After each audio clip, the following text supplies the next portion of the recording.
Hello, welcome to Mind Chat.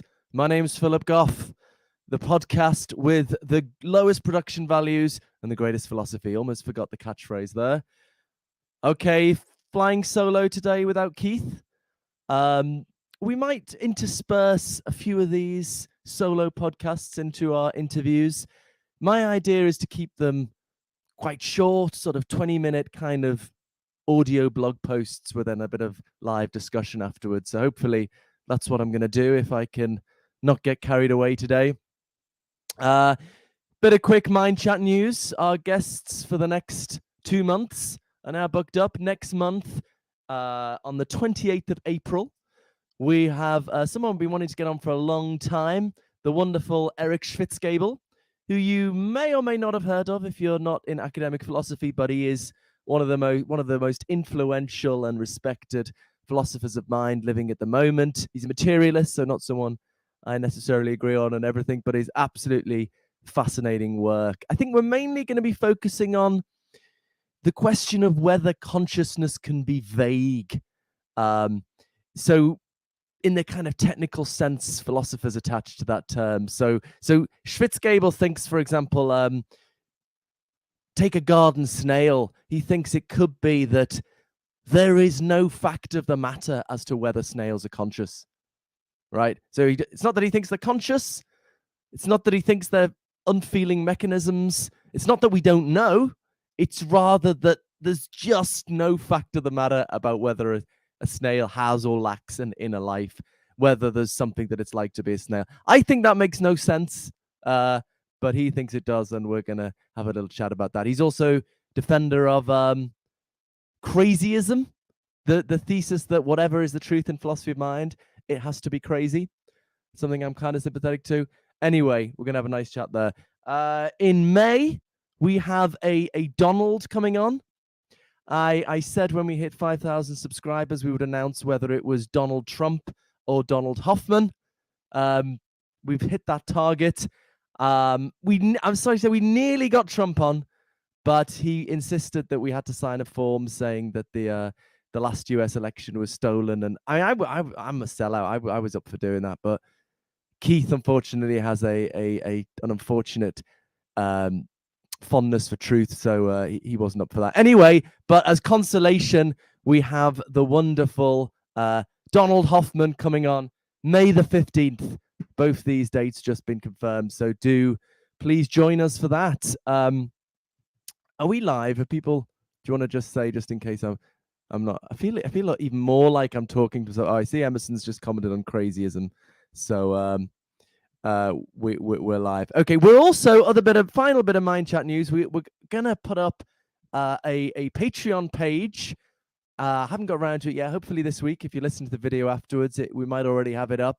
So if you are able to support us in some small way, we'd be very grateful. First thing I want to bloody do is get rid of that bloody duck. Where is it?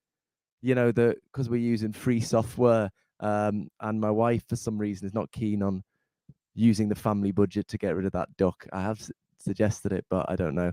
So please try and support us. So hopefully we can get rid of that duck. And we'll try and work out some freebies for people donating, but haven't got around to it yet. If you can't afford to do that, please do subscribe to the channel. We seem to have a lot more views relative to subscribers compared to other channels. So it costs nothing to just subscribe to the channel, and it helps us with the YouTube algorithm. Also, in a similar way, does liking the video, commenting. I keep meaning to get around to I love reading the comments, but it's hard to find time. But I'm going to try and get around to making sure I read the comments after these videos. Write a review, subscribe to the audio podcast. Keith's been very naughty and hasn't put any up since Chomsky, which was like ages ago. Chomsky was the last one, I think. Actually, so we were gonna have Donald Hoffman on last November. We were about to go live, and then I got a phone call. My father sadly was really ill, and so we had to cancel it. And so I'm very grateful he's come on again. I'm slightly rambling. Okay, so what we're going to do today is talk a little bit about the mystery of psychophysical harmony. So I'll just work out how to share my screen. that's the kind of thing you should do before you start the podcast, isn't it? Oh, bollocks. Present. That looks good, doesn't it? Slides. Oh no, it's just got slides that are sort of stored on the. Oh, schoolboy error. As I say, the podcast with the lowest production values and the greatest philosophy. Share screen. Okay. What are we looking for?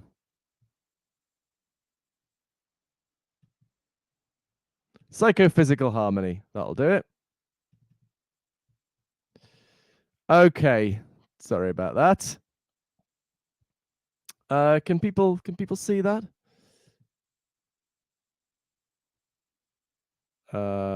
Yes. Okay. So it's gonna have a little chat about this for 20 minutes or so, and then see what you guys think. Hold on.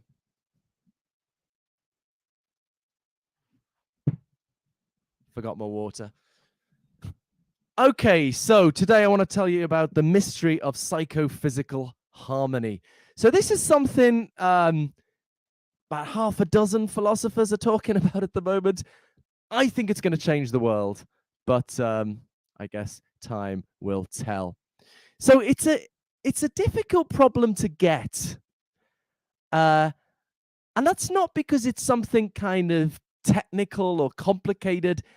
It's rather because it's suggesting that we need to explain something that's just such an obvious, mundane fact of everyday existence that it really doesn't seem like it needs explaining. So I have the analogy in my new book that, you know, maybe intelligent fish wouldn't think we need to explain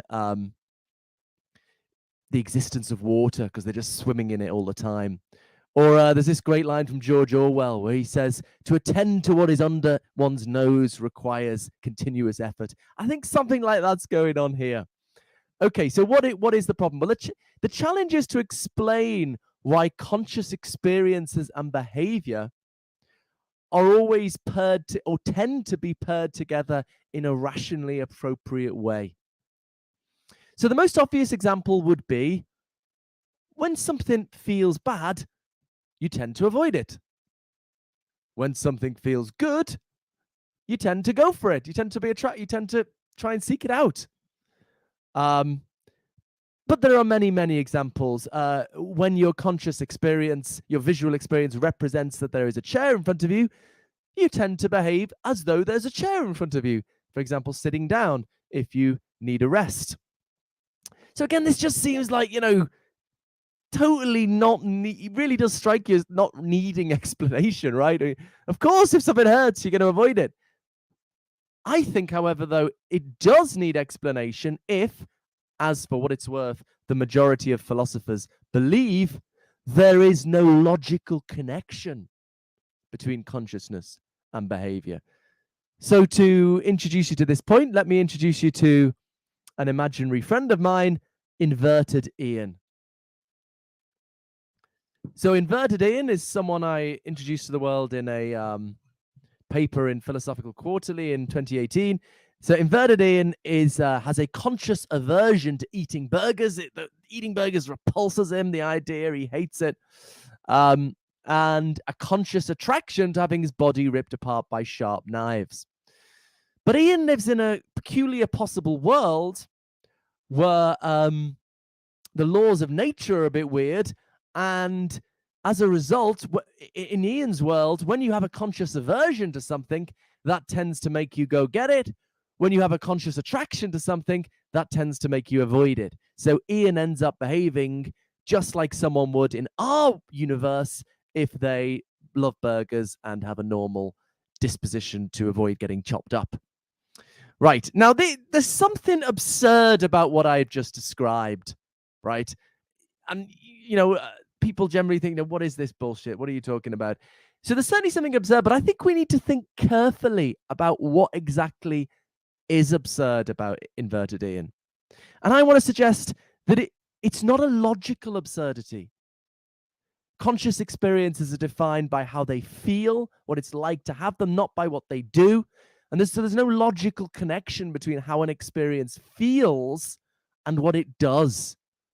Right? This isn't like what I described to you isn't like a square circle where it's just contradictory.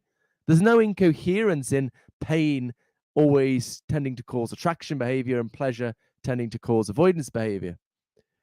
I suggest that what's absurd is that Ian's experience and behavior are paired together in a rationally inappropriate way, right? Because when something hurts you, that gives you a reason to avoid it. When something feels good, that gives you a reason to pursue it. And so Ian is doing the complete opposite of what he has reason to do. That's what's absurd. It's sort of rationally absurd. It's absurd behavior. It's irrational behavior. It's not a contradictory thought experiment. It's irrational behavior. But if we just live in this fundamentally meaningless universe where what stuff does is determined by mathematical laws of nature, well, why should the behavior of conscious states produce?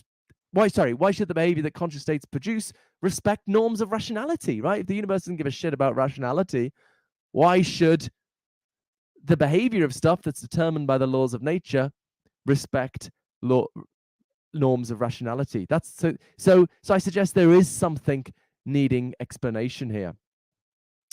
Now, the most common response people give time and time again is, well, it's natural selection, isn't it? Right? We've evolved that way. But that doesn't help. If you think natural selection solves this problem, you don't get the problem. And that's because any evolutionary explanation already assumes an explanation of psychophysical harmony, right? And so it can't also explain psychophysical harmony because then your explanation would be going around in a circle. Okay, and that's clear when you think about it, right? Natural selection is only going to be motivated, as it were, to make us feel pain when our bodies are damaged, only if we're going to respond rationally to that feeling of pain by avoiding it, trying to avoid getting our body damaged. But that's exactly what we're trying to explain here, why organisms do tend to respond in a rationally appropriate way to the character of their conscious experience, or why do conscious experiences tend to produce behavior that's rationally appropriate, right? Pain causing avoidance behavior. Avoidance behavior is the rationally appropriate reaction to pain, but why should our universe respect norms of rationality?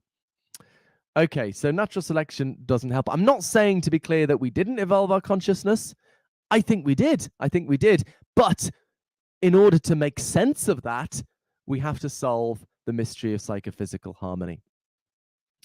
Okay. I think perhaps the clearest way, I'm just trying to find different ways to sort of hammer this issue home. The clearest way to actually get the point, I think, is if we pretend dualism is true. Right, so some of you may be dualists, some of you may not. Let's just pretend David Chalmers style dualism is true. Here's a young, geeky, wonderfully geeky picture of Chalmers. So Chalmers, or at least his favorite view, is that conscious states are fundamental and distinct from physical states of the body and the brain, right? But he's not a sort of spooky spiritual person. He postulates these special psychophysical laws, fundamental laws over and above the laws of physics, which connect up consciousness and the physical world, right? So he thinks consciousness is non-physical, but he wants to bring it into the domain of science as a law-governed phenomenon. And he thinks these psychophysical laws are what govern it. They connect up consciousness, non-physical consciousness, and the physical world in a law-governed way. Okay. So in two directions. So they determine both how the physical world impacts consciousness, right? So like everyone else, Chalmers thinks, if you hurt yourself, that causes pain. So how we make sense of that, I hurt myself, that causes changes in my brain. And then that causes changes in consciousness. And the psychophysical laws ensure that connection from the brain to consciousness, that changes in the brain, pain signals, make you feel pain. The pain bit is a non-physical consciousness, but the other way around as well. My conscious feeling of pain may cause me to scream, or may partially cause my answer to the doctor when he says, how much does it hurt? Again, that will be non-physical consciousness causing changes in my brain, and that will also be determined by the psychophysical laws. Okay, so that's Chalmers' view. Well, let's return to the mystery of psychophysical harmony. So, I mean, really our question is, or one way of posing the question, why does pain cause pain behavior? Well, on Chalmers' view, there is an answer to that. It's not a trivial question. It's the psychophysical laws are just set up in such a way that they ensure, among other things, that pain causes avoidance behavior. They might not have been, right? In different possible worlds, in inverted Ian's world, the psychophysical laws of nature are different. And so pain causes attraction behavior, right? So it's just dependent on what these psychophysical laws end up being. And then, well, this leads to the problem, right? How come the psychophysical laws in our universe, they could have been anything? How come they respect laws of rationality, right? Norms of rationality, sorry. They set things up in the way that pain leads to a rationally appropriate response, leads organisms to do what they have reason to do, and so on in many other cases. So I hope that makes it clear, because it's not a trivial... On Chalmers' view, it's not trivial that pain causes avoidance behavior. So it's dependent on these laws of nature. And so I hope it makes vivid, well, how come these laws of nature respect norms of rationality? You might say, okay, I see the point there, but I'm not a dualist. I'm let's say a physicalist. Well, the problem is there the same for physicalists, or at least most physicalists? It's just a bit more nuanced, right? So let's take the simplest physicalist view, that conscious states are just identical with brain states. So the example philosophers tend to give is maybe pain is just identical to C fibers firing in the brain. I mean, that's not this is from Saul Kripke. It's not very empirically plausible, but it's just to give us we pretend that neuroscientists have discovered that pain is perfectly correlated with C fibers firing, and so we say, the physicalist will say, oh, there's an identity there. They're just one and the same thing, like water is the same thing as H2O. Well, it's pretty standard to have a contingentist view about the laws of nature, ultimately the laws of physics. So let's ask our question again. Why does pain cause avoidance behavior? Well, pain is identical to C fibers firing. So C fibers firing, so then our question is, well, why does C fibers firing cause avoidance behavior? Well, on a standard view where the laws of nature are contingent, that will just be because of the laws of nature. In different possible worlds, C fibers firing will do different stuff with the laws of when the laws of nature are different. In our world, the laws of nature ensure that C fibers firing causes avoidance behavior. I mean, the way to think about it, I suppose, is it's ultimately going to be depend on the laws of physics. C fibers firing is made up of sort of chemicals and stuff. They're made up of atoms, they're made up of particles, and the laws of physics determine what they do. So if the laws of physics were different, the particles will behave differently, the chemicals will behave differently, C fibers firing will behave differently. So it's just because of the laws of physics that C fibers firing, and hence pain, if pain just is C fibers firing, does what it does. Okay, but it's the same problem, right? How come the laws of nature, when they could have been different, end up making pain cause a rationally appropriate response? When if the laws of nature had been different, pain could have done anything. Pain is just C fibers firing, and that brain state would have done something different if the laws of nature are different. But what it does is highly appropriate, right? It's avoidance behavior. So it's just in a more roundabout way, the problem is there just as much as dualism. Now, there is one kind of physicalism that totally avoids the problem. I'm hoping everyone's still there. I'll check in a minute when I finish talking. There is one view that totally avoids the problem, and that is the view known as analytic functionalism. So this is the view that just conscious states, it's not just physicalism, it's the view that conscious states are defined in terms of what they do, right? So think about, by analogy, think about poison, right? Poison is just defined in terms of what it does. Something's poison if it kills you when you ingest it. Okay, and because of that, there's no kind of mystery about, oh, how come all the poison kills people? Well, No, there's no mystery. You know, we wouldn't call it poison if it didn't kill people. Similarly, on the analytic functionalist view, when we say that someone is in pain, we just mean something to do with behavior or behavioral functioning. We just mean they have a state which causes avoidance behavior in response to bodily damage. That's just what pain means.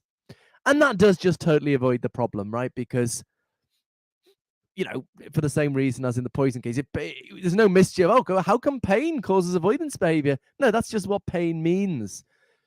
And, you know, Keith isn't here, but in Keith's favor, you know, illusionists would, in this way, avoid the problem, because illusionists tend to be analytic functionalists or something very similar, relevantly similar at least. They tend to be analytic functionalists about the kind of consciousness they believe in, as opposed to the kind of consciousness they don't believe in, that they think is an illusion. So yes, this does just avoid the problem. And you know, so you could construe this, as I note someone said in the comments before the video started, as an argument for analytic functionalism or illusionism. In fact, you know, where you can see this, if you know, where you could see this is as an argument that if you think there's a hard problem of consciousness, you're in very deep shit, right? Much deeper shit than David Chalmers envisaged, right? So go back to Chalmers' classic paper, facing up to the problem. Sorry, what is it? Taking Consciousness Seriously in 1995. So Chalmers distinguishes between the easy problems of consciousness and the hard problems of consciousness. So the easy problems are to do with the functional stuff, the behavioral functional stuff, like so taking pain. It's to do with you know, avoidance behavior when your body is damaged. That kind of the functional notion of pain, what pain does. So that's the easy problems, because you just have to postulate a mechanism that realizes that function. But then you've got the phenomenal pain, the feely bit, right? Which gives rise, Chalmers thinks, to the hard problem of consciousness. Now, well, as soon as you divide up, even in conceptual space, as soon as you divide up the functional behavioral bit, the functional behavioral pain from the feely pain, well, then you've got a problem, right? Because natural selection just cares about behavior. What's relevant for survival, you know, it just cares about the functional bit. Natural selection doesn't give a shit about the feely bit, independent of the functional bit. So how can we have evolved the feely bit? So that's one way you might see this. Maybe you see this as an argument that we should just think there isn't a hard problem from the start. For my own part, I drank the Kool-Aid a long time ago. I'm too far gone to go back. Although actually I'm going to write a blog post soon, giving the form of illusionism I find most plausible. So look out for that. Maybe I'll do another solo mind chat on that. Okay, so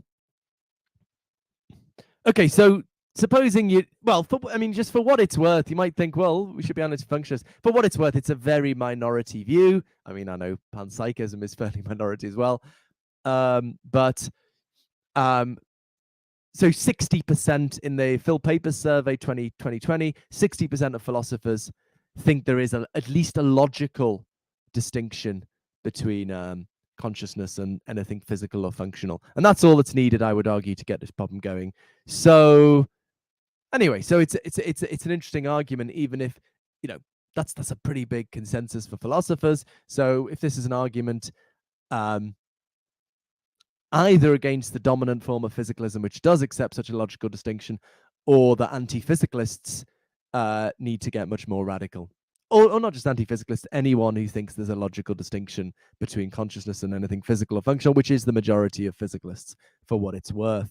So I've got a picture of David Lewis here, very influential figure, but you know, it used to be a more popular view than it is these days, for what it's worth.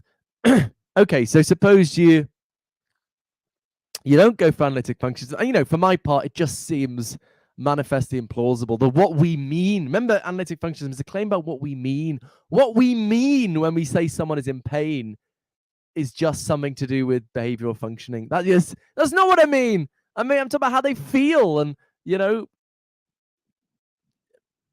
you could have all the behavioral, well, I'll just leave it there. It just, as a claim about meaning, I agree with most physicalists that it's very implausible that what we mean when we say someone is in pain can be cashed out in terms of behavioral functioning. I'm starting to give the argument style of just repeating your point, as I'll stop now.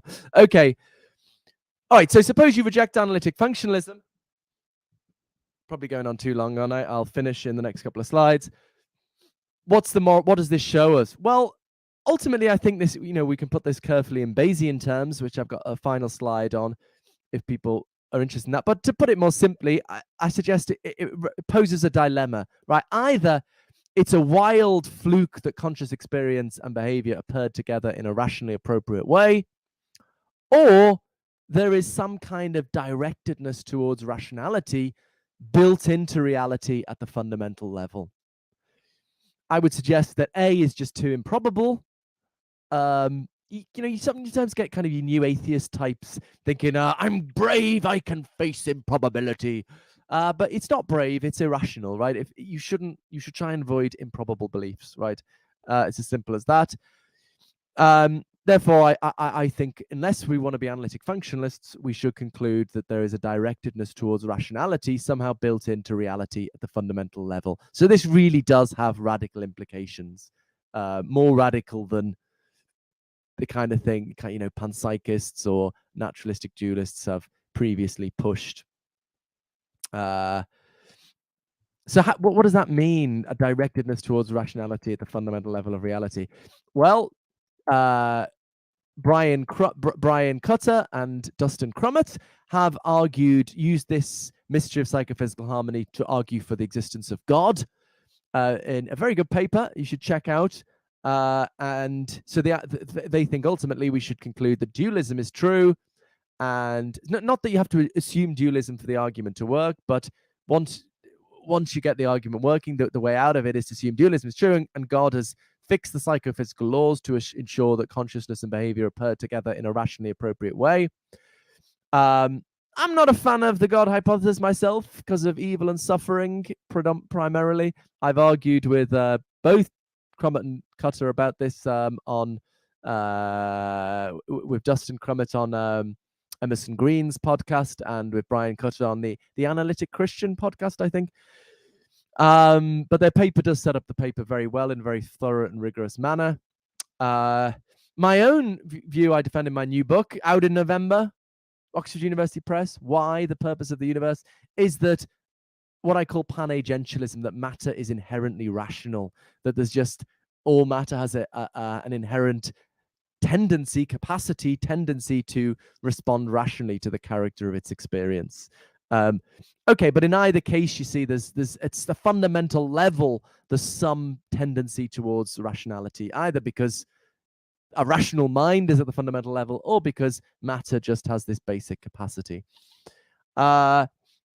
Okay, so just finally, I want to end with, well, I've got a slide on what happens if you think the laws of nature are necessary, but that gets a bit technical there, but I can talk about that in the Q&A if people would like. But I'd just like to end here with a sort of methodological point. I suspect a lot of people are going to be a little bit skeptical about what I've just said, especially when I've given the kind of crazy sounding views I think this leads to. And because I think many people are suspicious as a sort of methodological principle, think, you can't justify radical, crazy views without hard data to support them. So people are happy to, take seriously radical views if there's kind of solid empirical data, like the crazy view that time slows down when you move quickly, or the strange stuff in quantum mechanics, if there's hard data supporting it. But the thought is, well, if you're just given some abstract philosophical argument, that can't get you there. Well, my response is to say, well, I kind of agree with that methodological claim that you shouldn't believe radical theories of reality without hard data. But I think there is hard data in support of the panagentialist view I just defended. It's just that I think the reality of consciousness is itself hard data, right? This isn't just like an abstract conceptual argument. It's appealing to the hard data of the reality of consciousness. It's just that data doesn't come from public observation and experiments. It comes from our immediate awareness of our own feelings and experiences. But I would argue that that's known with greater certainty than anything about the external world, the reality of our own feelings and experiences. To be precise, the data is the observation of a striking correlation between consciousness, privately known about consciousness, and external behavior. So that's the data point. But I would say that is hard data, and only our sort of scientific culture that says no, the only hard data is public observation experiments would deny that. So yeah, I agree. You shouldn't believe wacky views without hard data, but there is hard data. The psychophysical harmony is itself as solid as any scientific datum, I would argue. Okay, well, I will stop sharing, and that's all I have to say, but I'd be interested for the rest of, let's say, half an hour or so, if people want to put a queue and ask questions. I haven't been following the comments while I've been doing that PowerPoint slide, but you want to just... well, Park has got one here, isn't he? What about the logical constraint on the metaphysician? How is logic grounded on panagentialism? So Parker here is referring to something I talked about in a paper. I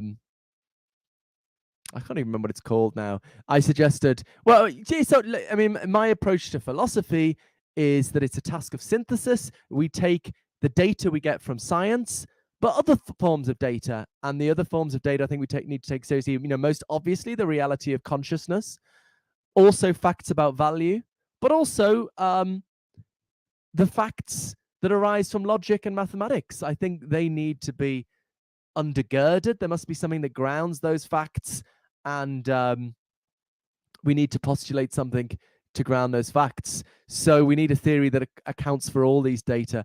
What the hell accommodates logic? Well, that's a very difficult question. I guess I'm some kind of Platonist. I can't quite remember what my view is right now, Parker, on this. I mean, it's a different data point. I guess what I'm talking about today is what we need to accommodate the data of psychophysical harmony. Sure, if you bring in other data, it might push you in a different direction. I guess you're hinting that as a theist, that maybe that will push us in a theistic direction.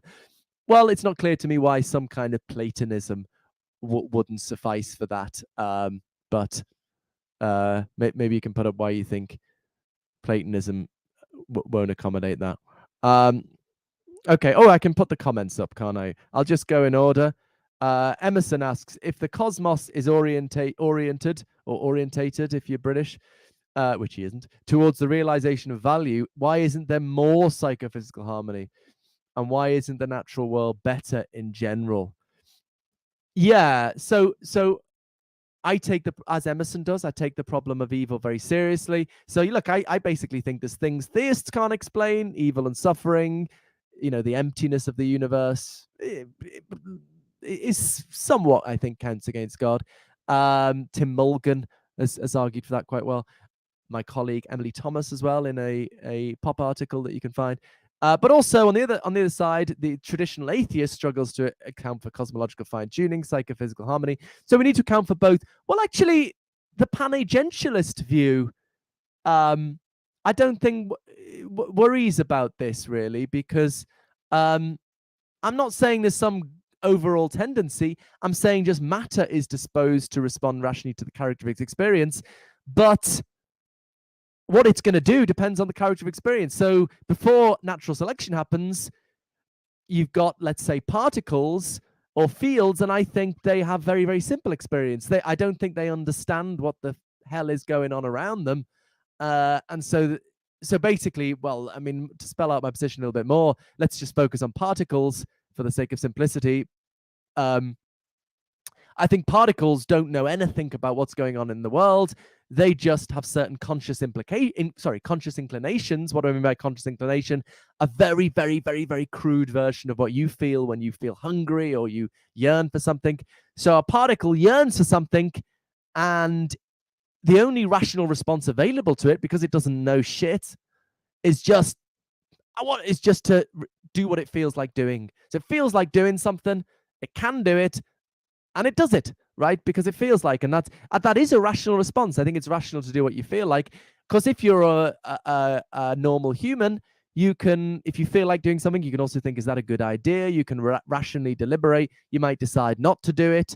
But particles, like small children, I came up with this theory while raising children, don't have that luxury of rational deliberation. The only rational response available is just do what they feel like doing. So that's why they're not thinking about,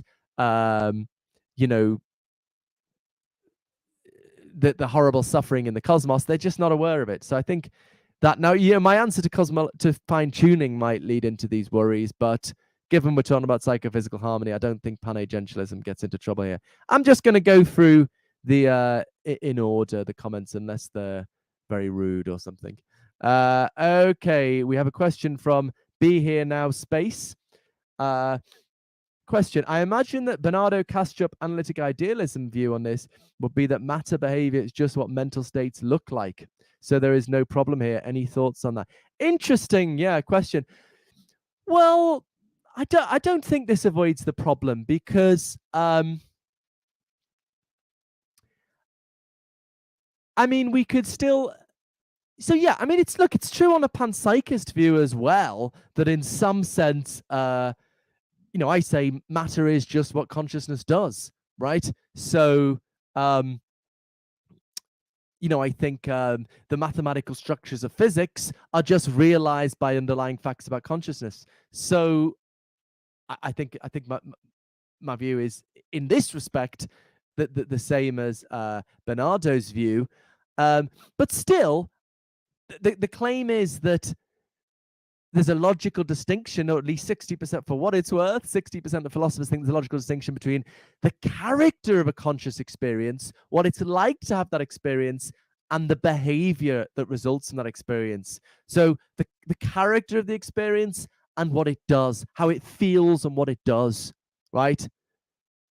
And that's where the problem arises. So if there is this logical distinction between how it feels and what it does, how come they line up in a nice way? That's the challenge. So I think that's going to arise just as much on Bernardo's view. Interesting question, though. I hadn't quite sort of thought that through, and that's quite helpful. Okay, Raphael R asks, is there a question of why? I said that in a sort of like a children's TV presenter. Is there a question? Anyway, is there a question of why we think on a broadly dualistic picture that the rational conscious state to be linked with pain would be pain feel? Why assume that the linking can be? Oh, and we're cut off there, unfortunately. Let me just read this and see. Isn't there?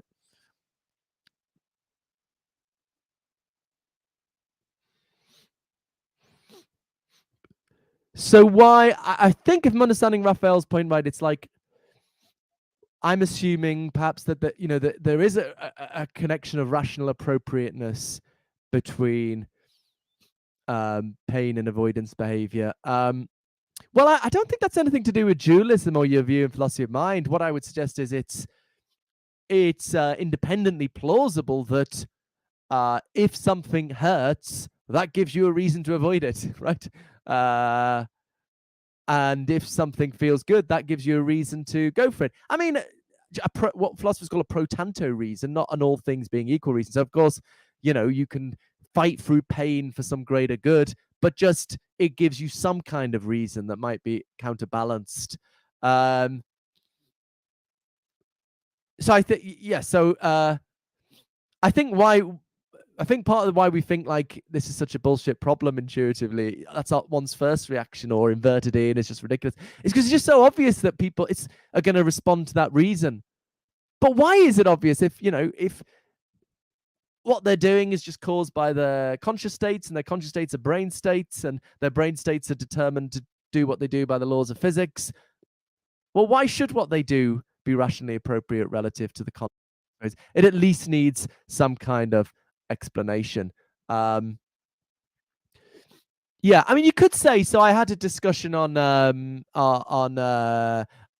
digital gnosis with Lance Bush, who I guess we didn't get onto this, but I guess thinks there are no value facts or facts about rationality at all, or no objective facts. I actually think you don't have to assume this for the argument. I think we can present psychophysical harmony as an argument for some kind of value objectivism, because we can just build that into the hypothesis. As long as it's sort of somewhat plausible, not too low a prior probability that, that value realism is true to the extent that pain objectively gives you a reason to avoid. These are just kind of egoistic, hedonistic reasons. Pain gives you a reason to avoid. Pleasure gives you a reason to be attracted to something. As long as it's not too implausible. So suppose you give a kind of 1% credence to value realism. So you're like 99% Lance Bush's view, that it's value anti-realism, but 1% value realism. Well, I think we just build value realism into the panagentialist hypothesis that we're using psychophysical harmony to support, and I think you'll end up with a very, very high credence for that whole hypothesis, including the value realism. Actually, I think this is, I hope, one of the novel contributions of my new book, available at all good bookshops from November, Why the Purpose of the Universe, in suggesting actually that I used to think, like Tim Mulligan thinks, that we have to assume value realism to get these arguments, like fine-tuning arguments, going. I now think that's not true. I think we can build it into the hypothesis that we're using fine-tuning or psychophysical harmony to support. I think that's maybe an original thing to say. Maybe not, if people can say someone else has said it before. Okay, we've probably got lots more comments, but I'm just going through them in order. This is fun. I should do this more often. Don't get out much these days, young children, so this is the only time I talk to anyone over the age of 6. It's quite sad. If you're feeling sorry for me, donate to our Patreon page that doesn't exist yet. Okay, Joe Ramsden. I think that the brain, just as a computer, controls the body and always has aims that it is working at. I am sounding like a kid's TV presenter, aren't I? And the feeling of it using the body to cause things is the feeling of having desires. And it's one of two. I don't think you can do one or two, Joe, because I'm going through the comments in order. But I think what you're getting at here is maybe, I mean, look, the question you've got to ask yourself, here's what it all comes down to. It's not whether you're a physicalist or not, whether there is a logical or conceptual connection between pain and what pain does. The analytic functionalist thinks there is. They think when we say someone's in pain, we just mean that they're initiating a state that causes avoidance behavior because their body's damaged, right? That's just what we mean. Just like when we say something's poisonous, we just mean it kills you when you ingest it, right? If you hold that view, the problem goes away. And as I say, you might think of this as an argument for that view. But if you have the kind of view you're putting up there, Joe, and you don't think there's a conceptual connection, this is an empirical discovery, as the vast majority of, maybe vast is a bit of an exaggeration, overwhelming, strong majority of physicalists do, then you've got this problem, you're screwed. Well, maybe that's a bit strong as well, but you've got the problem. So it would just depend which way you go on that. Chalmers calls these type A and type B physicalists. Okay. Reflective Journey says, if panagentialism is correct, could it be similar to Platonism, right? Not necessarily. Maybe goes back to Parkinson's, but I haven't talked about anything supernatural or, Platonic. Platonism is about like, entities outside of space and time. All I've talked about is matter, and I've said that I've postulated that matter has this basic disposition to respond rationally to the character of experience, and I think that's the only causal capacity in the whole of universe. That's what I try to. This is an interpretation of physics, essentially, in my new book. I actually cash it out in terms of Bohmian quantum mechanics, or the most unsexy and boring form of quantum mechanics. People always think I'm going to be into one of the sexier forms of quantum mechanics, but I like the boring one. So this is just an interpretation of physics. Physics tells us what happens, gives us mathematical laws, say what happens, but doesn't give a metaphysical interpretation of what's going on in reality, to what breathes fire into the equations, as Hawking famously said. This is the theory of what breathes fire into the equations, what's going on at the fundamental level of physical reality. I mean, you might think there's a value commitment there. So you might think we need some kind of Platonism to get our value facts in addition, but that would be a further question. Okay, Mark O'Brien. I've forgotten what you are on Twitter. My God. Disagreeable Me, of course. Follow Mark on Twitter. One of the best people to argue with on Twitter. Looking forward to our drink Saturday night. Mark, we should do a selfie and tweet it. Mark was living in New Zealand when we first started arguing on Twitter, and then has happened to move to Durham, where I live, which is fun. Okay. Anyway, I'm trying to dodge. This is delay tactics because I'm scared of the question. No, not really. Okay, maybe. I don't know. Can't find my unconscious. Can't find my unconscious. Don't know what's going on in my unconscious. Okay. Discuss my suggestion. Oh, it's an imperative that effect could be functional, even if phenomenal quality is not. But in particular, don't acquired tastes suggest that effect is functional rather than qualia, intrinsic? So yeah, we were arguing a little bit about on Twitter this morning about this. So the thought would be, okay, so it's well known actually that you can give people certain kinds of anesthetic that don't make the pain go away, but somehow make people less not bothered about it at all. So they say the pain's still there, but it doesn't bother me. So I would interpret that by saying there are two phenomenal or experiential aspects to the pain: the hurty bit, the awful bit, and some non-hurty bit.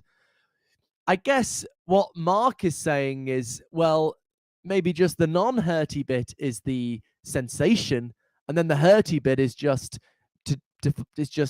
a matter of behavioral functioning.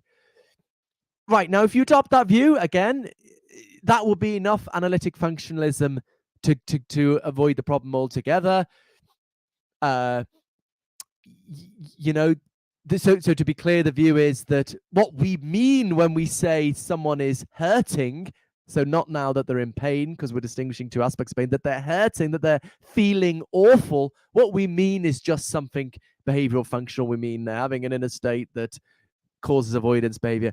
I mean, again, my primary response is that just seems to me evident that's not what I mean when I say someone is in pain. That seems, all we can do in philosophy is start with what seems most evident. That just seems to me such an implausible view about what we mean when we say someone feels terrible.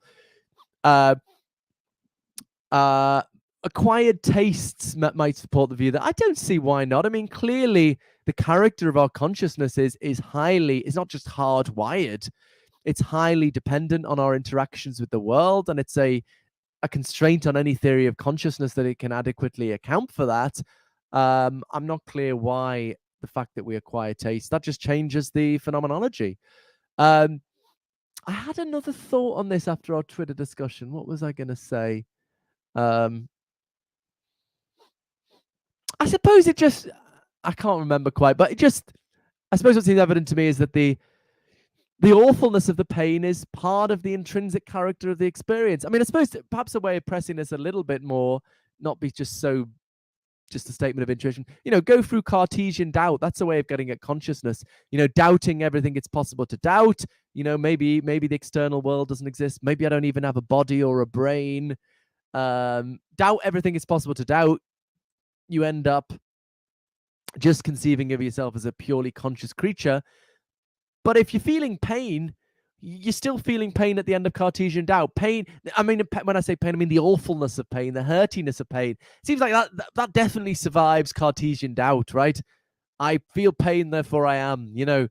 That's whatever I can doubt, that the feeling of agony, that the hurtiness seems evident in the way anything outside of my consciousness is doubt, in a way that contrasts with anything outside of my consciousness. So I think that's maybe a prima facie argument to think the hurtiness is part of the experiential character of the experience. Anyway, I'm sure the argument will go on. Raphael is, following up his previous. Sorry, I think we have to have questions in one thing, because I can't. It's a fairly large number of questions, and Okay, Queerdo, fan of the show. Hello, Queerdo. Always when it's with sort of anonymous names, I always wonder who it is behind a Twitter profile. But anyway, you make some very good points. Thanks for your support. Oh, based mathematical realist. Okay, I'm not sure what that's getting at. Sorry, but hello anyway. Joe Ramsden. Okay, I think I'm going to go on to new comments. The feeling of it having things that it desires to happen, along with it knowing what is happening, is the feeling of having emotional. I refer to my previous response. Parker, exactly. Okay, thank you very much. Monistic idealism. Hello, nice to see you.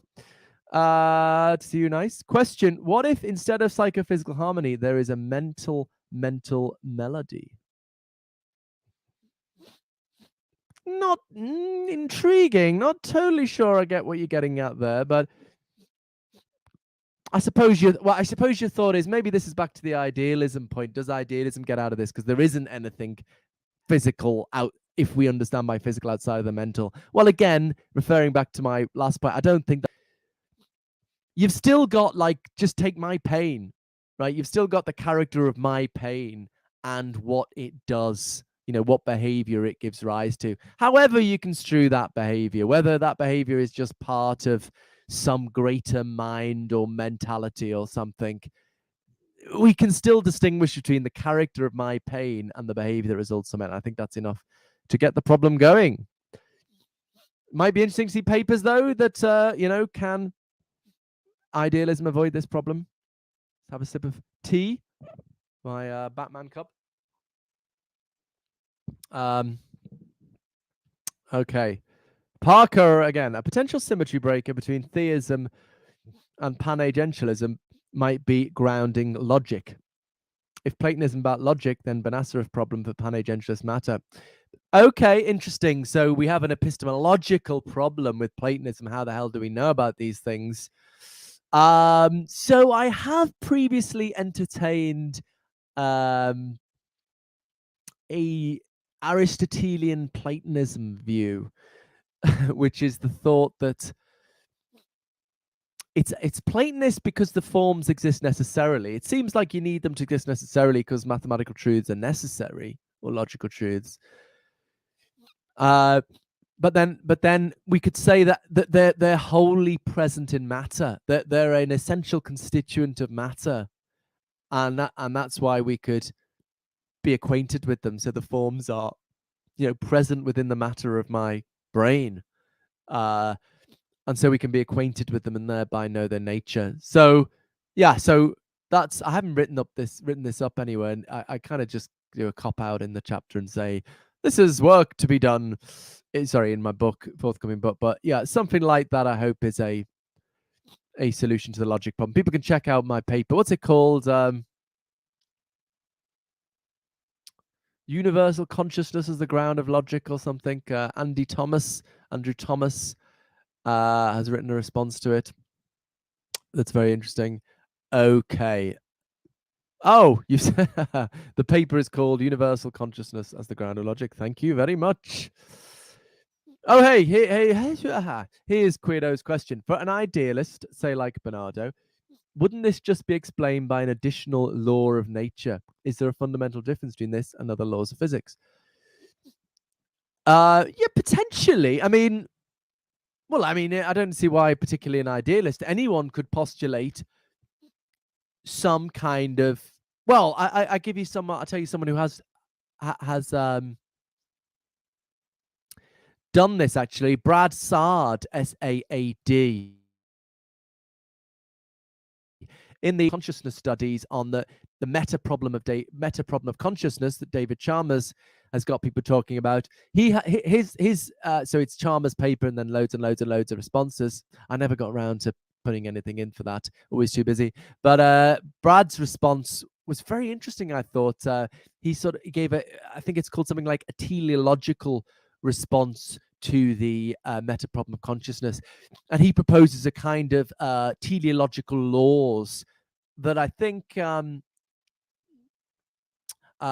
consciousness is always rationally appropriate relative to behavioral functioning. So it's just a basic law of nature. Actually, he's not responding to psychophysical harmony. He's addressing the meta problem of consciousness.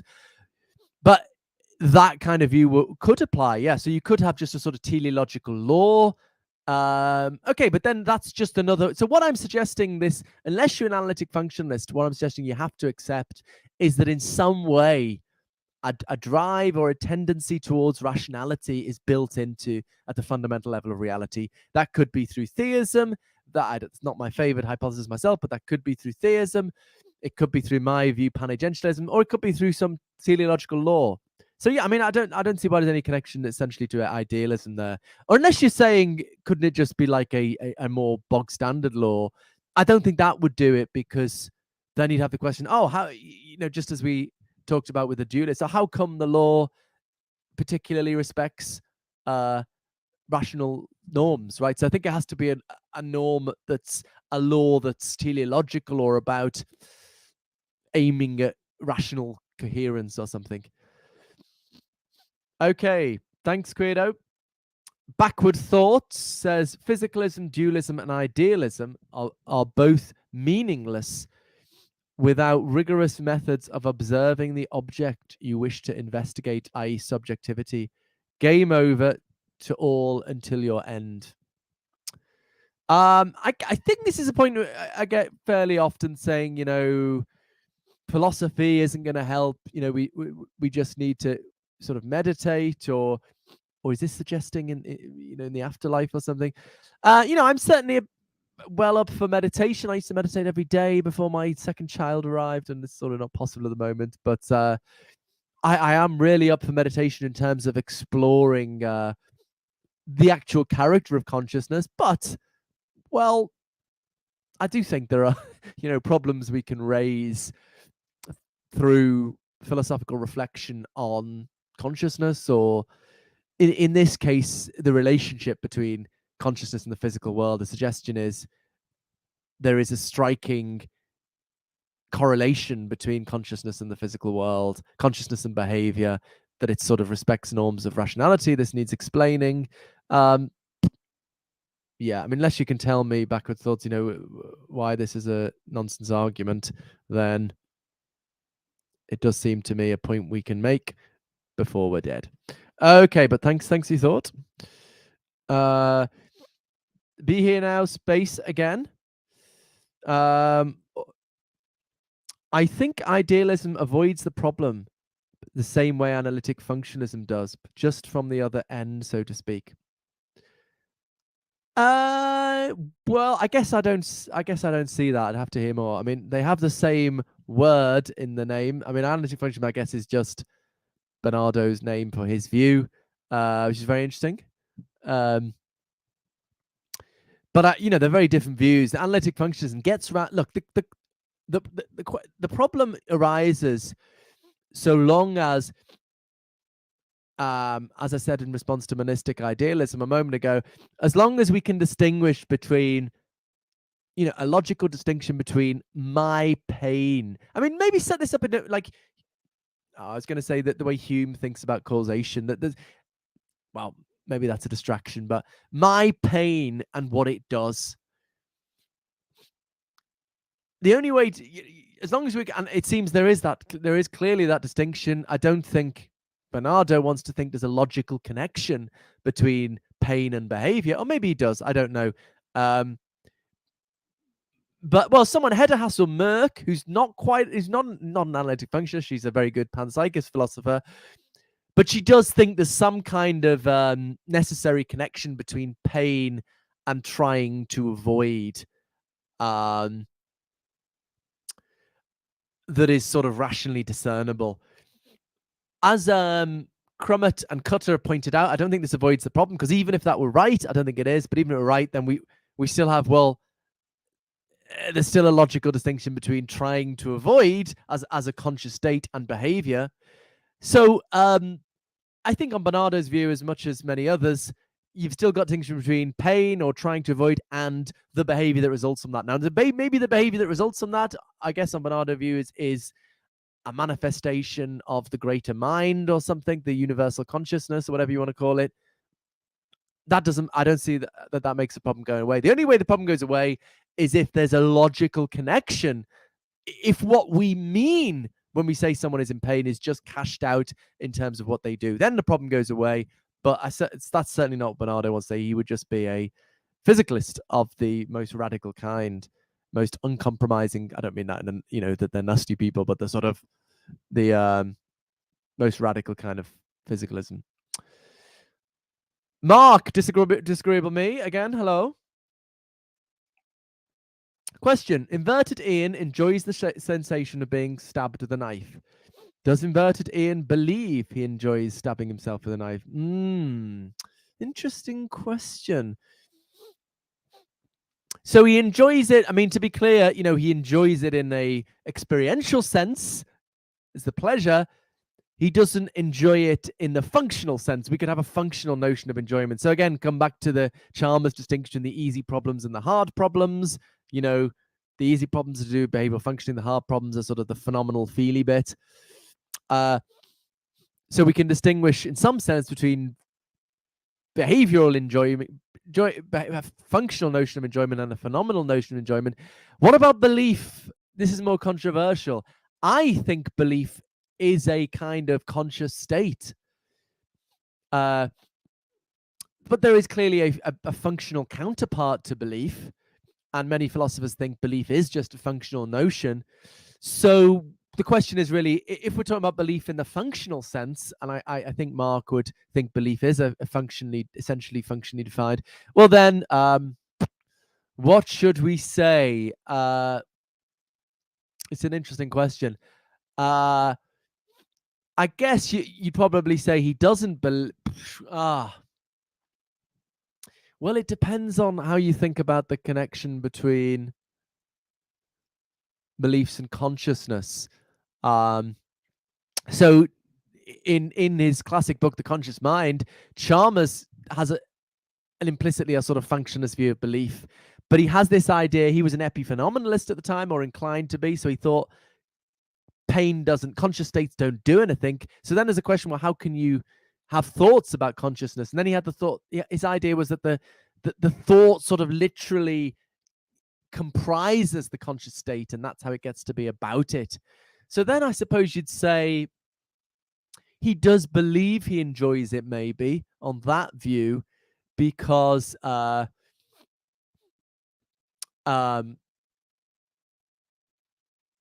believing you're enjoying it is just about having the phenomenal enjoyment present within the belief. What would I say as someone who thinks belief is defined phenomenologically?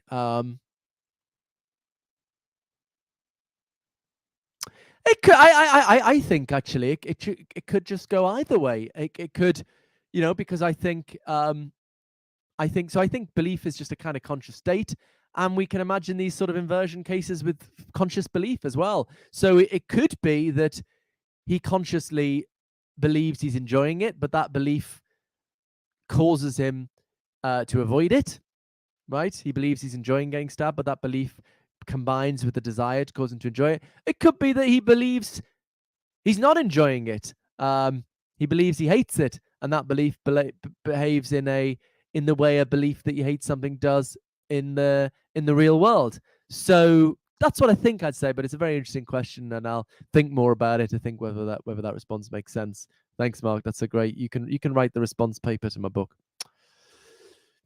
Okay, well, we've gone over an hour. I'll try and wrap up fairly soon. I don't want these things to be too long because people aren't going to sit through them, aren't they? But I am having such fun. Sandeep, hello, Sandeep, friend of the show. Thanks for all your comments. I always mean to respond to them, and I'm going to try harder. It's my spring resolution. Okay, masochism proves the premise is wrong. Well, I don't think so, Sandy. It was an interesting thought because as I said, the thought is just that pain gives us a prima. So pain gives us a prima facie or a pro tanto reason to avoid. Obviously, that can be overcome. For example, if you enjoy getting whipped, You'll bear the pain for the greater pleasure. But still, look, yeah. So look. Obviously, we're not perfectly rational. I mean, that wouldn't be a kind of irrationality anyway. But you don't have to take masochism. There is irrational behavior. But I take it that the only point I need to make is that pain and avoidance behavior are paired together too often for it to be a coincidence, right? I think to avoid the argument, you have to say, oh, it's just a coincidence. You know, I gave that dilemma. Is it a fluke, or is rationality built into the fundamental fabric of reality? They're paired together too often to be a fluke, right? And, you know, even taking into account the masochistic case, you know, on the whole, our behavior is very, very rational relative to our conscious experience. It's not perfectly rational. We're messed up in all sorts of ways, you know. So I think the masochism isn't a counterexample, because masochism is rational. If you enjoy it, you're responding rationally to the character of your experience, not the overall character of your experience, right? Because yeah, the pain, I would say, gives you a reason to avoid, but the greater pleasure you get from being flogged by a man in a gimp suit, perhaps. I'm not talking about you personally, Sandeep. I'm just talking about masochists. It's overall justified. So yeah, so that's what I'd say to that. Thanks for your question. Cantor CCL. Oh, I'm having too much fun. I feel I need to stop. I'm having too much fun. Can a clearly autonomous agent make sense of all the constraints of their conscious experience, in which they can relay the significance of the message between their experience and its catalysts? I must say I'm struggling a little bit with this. I'll try and read it again. Can I clearly...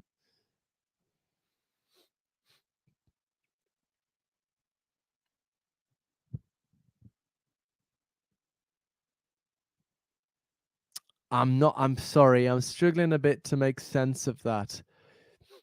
Obviously, I mean, maybe this is connected to the last point, really. I'm not saying we're perfectly rational. So this might be a problem, actually, with Brad Sard's teleological view that, you know, well, that goes the other way. I mean, if you're posing a teleological view that just like consciousness always produces rational behavior, then maybe you got a bit of a problem, because human beings ain't perfectly rational.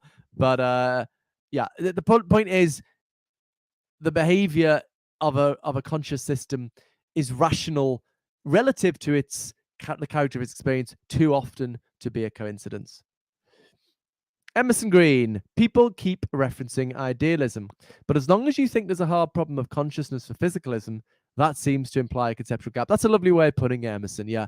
Any idealist is going to think there's at least a conceptual gap. In fact, they think there's a metaphysical gap between conscious states and physical states, right? That's how you get the hard problem off the ground. Okay, ultimately, we think everything's conscious. I think everything's conscious, right? So don't tell me how come idealists get a free pass and panpsychists don't? You know, I think we both think that really there's just consciousness at the fundamental level. Still, there's at least a conceptual distinction between the character of my experience and what it does, however you cash that out. So yeah, anybody who is an anti-physicalist is going to have this problem, I suggest. Guido, I'm not going to get my emails checked today, am I? At Emerson Green, conceptual gaps can be tackled with the same strategy as physicalism uses within illusionism, but for idealism. How I see conscious illusionism is as an implementation detail. Not quite sure I get that. The same strategy as physicalism uses with illusion. Well, I'd be interested to hear more. I don't quite get it, I'm afraid to say, just from that. Okay, well, let's just try and finish these quick round of questions and then backward thoughts. Idealism doesn't mean you sit in your chair, you're sitting on your mind. They still accept physicality. Exactly. I agree. That's the point, right? That's why they've still got the problem of psychophysical harmony. Reflective journey. Aren't physical laws Platonic objects themselves? They are not anywhere in space and time. Are you a nominalist about mathematics? So, well, that's one view of laws, right? I mean, there is also, well, actually, I'd like to finish actually maybe by talking about one view that things get a little bit more complicated. Okay, that's what that look. There is dispositional essentialist views of laws of nature, where really laws are just grounded in the causal powers of entities, or there are Humean views where we just have regularities across space and time. So lots of views of laws of nature, or even if you're, the kind of view that they're Platonic entities. There's an Aristotelian version of that. I'm not a nominalist about mathematics, no. So I am personally a Platonist about mathematics, but that takes us beyond the datum of psychophysical harmony. Thank you very much for your question. Backward thoughts. Physical laws are concepts derived from observing space-time. That's not Platonism. Okay, well, I'm not going to have on rude comments. Can we keep things collegial, please? Okay, I'm going to go down to Emerson's next question, and then I'll just actually for the final few minutes, I would like to talk a little bit about analytic functionalism, and I should probably go and check my emails. Raphael, could the harmony problem lead to a relationalist view of consciousness that is radically externalistic and rejects representationalism and dualism for that matter? Do you have thoughts on that?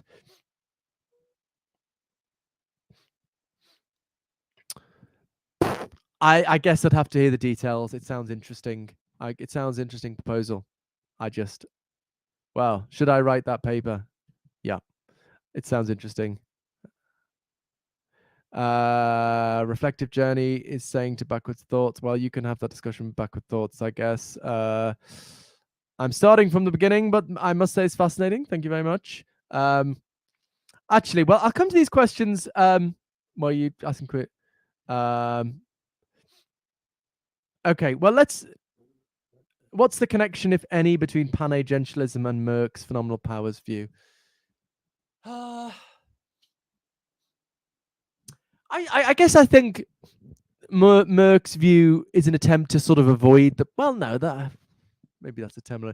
Yeah, so Merck avoids or solves the problem by saying, well, there are, so I want to say, look, there's this just no a priori connection between pain and avoidance behavior. Merck wants to say there is between pain and trying. I don't think there is. I think there's a normative connection between pain and trying to avoid. If you're in pain, it's rational to try and avoid, all things being equal. And I think Merck mistakes that for a conceptual connection. I mean, here's an argument for that I think I give in a footnote in my book. Even if Merck is right, Hette Hassel-Merck we're talking about here, there still is a rational connection between pain and trying to avoid. So what a coincidence that there's also this metaphysically necessary connection. That seems like something of a fluke in itself. But as Crummett and Cutter and Crummett say, even if there is that connection, we don't get around the problem. So because we've got how do we get from trying to avoid to the appropriate behavior? Okay, what I would like to do actually is just do the last slightly more technical last couple of slides of my presentation, if I may. For those who've stuck around this long, you probably are up for a bit more of the technical details. I was going to just do this for an hour. All right. So I said the physicalist doesn't get around this, but if you were watching closely, the form of physicalism I focused on was physicalism in conjunction with the view that the laws of nature are contingent. Well, not all physicalists think that. Some people think the laws of nature are necessary because they are dispositional essentialists. So my colleague Stephen Mumford is a very influential here at Durham, a very influential proponent of dispositional essentialism. So this is the view that physical properties or whatever kinds of property are just essentially defined by what they do. So usually it's the view that charge is just a mass or charge are just dispositional properties. They're essentially defined by what they do. So, what does mass do? What does charge do? Opposite charges repel. Opposite charges attract, like charges repel. And that's just defines what charge is. So once you know what charge is, you know what it does. So on this view, C fibers firing does the same thing in all possible worlds because it's essentially defined by what it does. And it's essentially defined by the chemicals it's made up of, which are essentially defined by the atoms they're made up of, essentially defined by the particles they're made up of. And so C fibers firing, wherever it exists, does the same stuff. So why doesn't that get around the problem? If it's just necessarily C fibers firing, so then pain is we're saying pain is C fibers firing. Pain necessarily does what it does. In all possible worlds, it leads to avoidance behavior. So you might think this avoids the need to explain. Why isn't this analytic functionalism? Because on this view, as I'm understanding it, there's still no logical connection between the concept of pain and the concept of C fibers firing. So there's an empirical scientific identity between pain and C fibers firing. I mean, you could be an analytic function dispositional essentialist, and then you get around the problem. But I'm imagining someone who's not, just to see how the problem ends up looking for them. So there's an empirical scientific identity between pain and C fibers firing, but C fibers firing, that brain state, is essentially defined by what it does, so it necessarily does what it does. Okay, so I don't think this avoids the problem. Why not? Well, I'll put the problem intuitively and then more precisely. Intuitively, I think this is just, there's still no explanation of why what pain does is rationally appropriate. It just, the answer, it just does so necessarily, seems to me no better than it just does, right? So my question is, how come pain leads to avoidance behavior, leads to behavior that's rationally appropriate? If you say, it just does contingently, that doesn't answer the question. But even if you say it just does necessarily, I don't see why that gives us an explanation. But the more precise response, if you're unconvinced by that, is the kind of reasoning the kind of possibility that's relevant to probabilistic or evidential reasoning is epistemic possibility. So, I mean, to make that clear, think about, if we're thinking about the evidential support for water being H2O, well, if water is H2O, water is necessarily H2O, because at least as most philosophers think, identities are necessary, because if water is H2O, then water and H2O are just the same thing. So there aren't two things to separate. So if water is H2O, then water is necessarily H2O.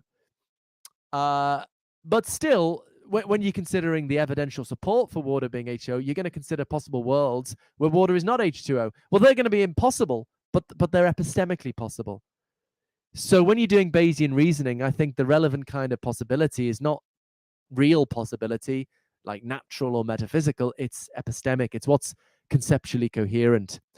And so as long as that's true, so that's why ultimately all you need for this argument to work is that there's a logical conceptual distinction between pain and avoidance behavior. So more precisely, we can put the argument as a Bayesian argument.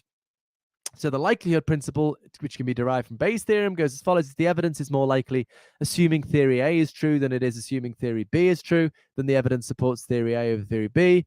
First premise, if God or panagentialism is true, then psychophysical harmony is not so improbable. Premise 2, if we live in an irrational universe, by which I mean a universe where the laws are not sensitive to considerations of rationality, then psychophysical harmony, is incredibly improbable, right? It'd just be kind of total fluke. So, as I say, I think I want to say psychophysical harmony, which I want to say is solid data. It's just because it's not purely from experiments. It's from what is obvious, I would say, about our consciousness and an evident correlation, a striking correlation. Well, forget the word striking, a correlation between consciousness and behavior. They tend to be, on the whole, paired up in a rationally appropriate way. I want to say that is just, in Bayesian terms, very strong evidence for something like God or panagentialism. As I say, I would prefer the panagentialist option, some kind of push towards rationality. So as I say, I think this is ultimately going to change the world. It's just a sort of hard problem to get, or at least it's going to drive, it means you've either got to go for a totally wild view, or you've got to be some kind of illusionist or something. Okay. All right, I'm gonna go 5 more minutes because there's loads of things I need to do. I'm having such fun. I don't want the video to be more than 90 minutes. Oh yeah, I've just answered that. Okay, maybe people have thoughts on that, and I appreciate that last bit was quite complicated. Quido. Well, this is an at Mark O'Brien, so I'll leave Mark. Okay, we just got people adding each other. Okay, here we got a question. Okay, well, we've got from Be Here Space now. The hard problem only exists for physicalists because they grant ontology to descriptions of experience. An idealist doesn't do that, so there's no go. Okay, I mean, fair enough in a sense. Look,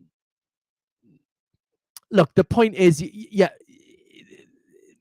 there's still a conceptual distinction between the physical in some. We all believe in the physical in some sense, even if you think it's just a representation in consciousness or whatever. You still think. I mean, the point is,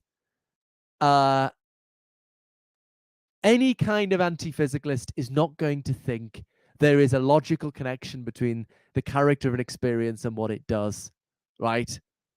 Because then you'd just be a physicalist, or you could be a physicalist at least. You know, if pain is just defined as to do, you know, what initiating avoidance behavior when your body's damaged, then you wouldn't be you'd just be a physicalist, right? That's the only point we're making here. I appreciate ideas, but psychos ultimately think there's no metaphysical distinction, but that really doesn't get around the problem, it seems to me. All right, should we have a final question here? There's only one more question with a Q, at least, as far as I can see. So, Joe Ramsden, final question, surely inverted Ian can't exist if you presume that he has to feel like he has had at least some control at some point, which we can presume is a consequence of his brain having control. Well, I guess I'd need to know what you mean by control or whatever. He does have control. I don't know what. I guess I don't know what you mean by. It's an interesting thought, but I'm not sure what you mean by control, Joe. His brain does control what he does, and let's say we're physicalists, and his conscious states are brain states, and they cause his behavior. Or maybe you're a dualist or an idealist or whatever, but it's just what his brain states or his consciousness does is the opposite of what's rationally appropriate. So his brain is in control. Yeah. Okay. Well, very final question from Queerdo. Would you call this a fine-tuning argument? I think it forces the amorphous group of physicalists to actually pick a radical position if they want to commit to it. I was calling it, so in my 2017 paper in Philosophical Quarterly, I was calling this the cognitive fine-tuning problem. I was trying to call it the consciousness fine-tuning problem. I was thinking I'll try and get my terminology established instead of most other people calling it the psychophysical harmony problem. But I thought, actually, psychophysical harmony is a catchier term, and I should give up the ego and go with that.